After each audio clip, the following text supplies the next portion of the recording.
So I just wanted to make that quick introduction. Alex? Thank you. Good afternoon, everyone. Thank you, guys.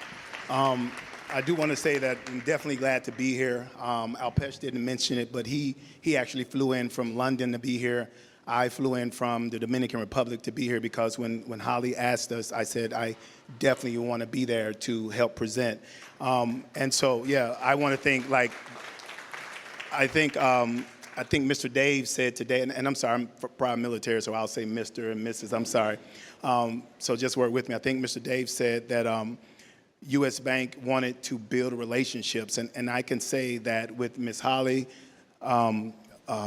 Bill, Tess, and Amy, they really, really, really made it feel like family. We've been working together for about a year, and the one thing that I can say for anyone that has worked with U.S. Bank, I originally came through another bank. One of the, as Ms. Robbins said, it's probably one of the largest banks in the world, working with them on the API. And when I came over to work with U.S. Bank, I had to keep asking them, are you guys serious? The way that they treated us and the fact that the APIs were there, and it was a lot of them, to where Ms. Holly had to tell me, oh, okay, you don't have to use all of them. You know, I'm like, I want to use all of them, you know. So it's really a situation where when you deal with a company that treats you like a partner, instead of like, you know, like I should have been lucky to be with them. No. U.S. Bank has treated us like partners. Phone calls every Thursday. Even though Ms. Holly know I talk a lot, and she said, you know, I can only have 30 minutes. I'm like, well, maybe one more minute, you know, so I'm going to stay on the time because I love to talk about this. But what we've been able to do is just find niche markets and to look towards the future. And just the way that everyone was speaking on things today, I want to kind of speak on a few of those.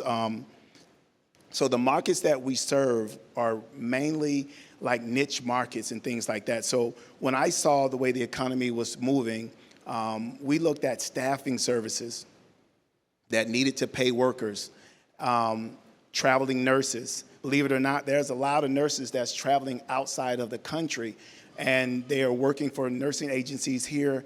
And the biggest issue has been, how do they get paid? How can we pay them?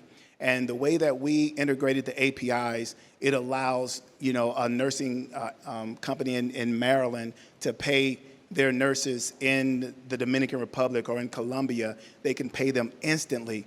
That's what these cards are able to do.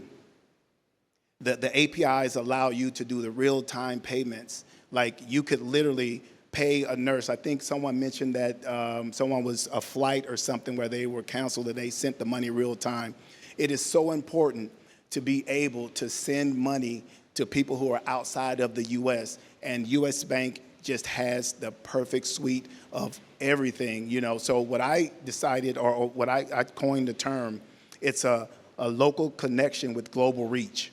So everything stays here in the U.S., but U.S. Bank, with these APIs and the way that they're set up, is able to help and reach people into almost anywhere in the world.